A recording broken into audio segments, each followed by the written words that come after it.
To write the equation of any line, you have to do the same identical 4 steps. The first step you're going to do is find the slope if they don't give it to you. Sometimes they're going to provide you with the slope, sometimes they don't. The second thing you're going to do is choose a coordinate.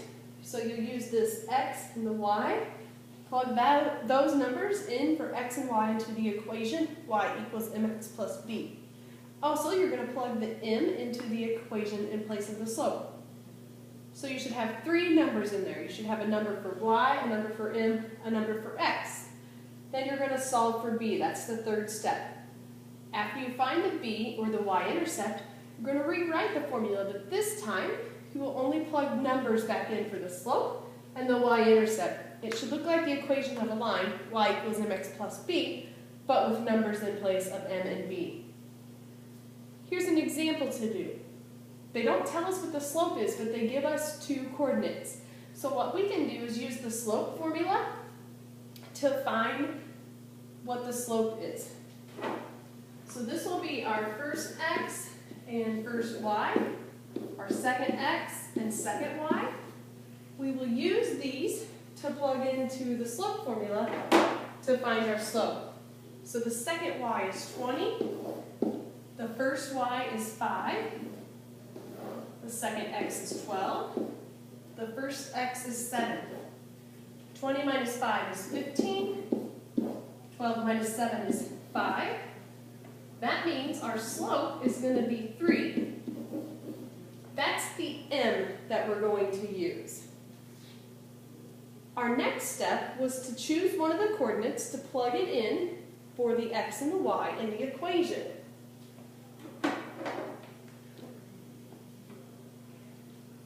So I'm going to use this for m, and I need to either choose the 7 and the 5 or the 12 and the 20 to use for x and y. It does not matter which one we use because it will turn out the same in both. So we're going to use y equals mx plus b and either choose 7 and 5 or 12 and 20, but you can't use 7 and 20, you have to keep them together. I'm actually going to use the 12 and the 20 for the x and the y.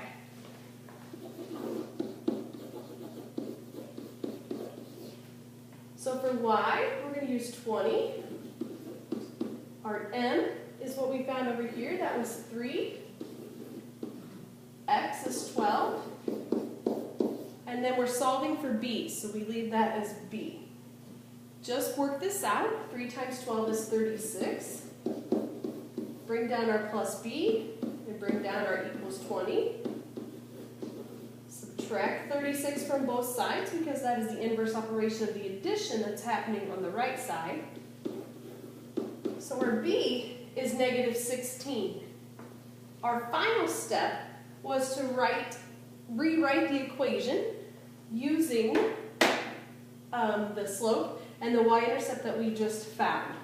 So when we do that, we're only going to plug back in the m, which was 3, and the 16 that we just found.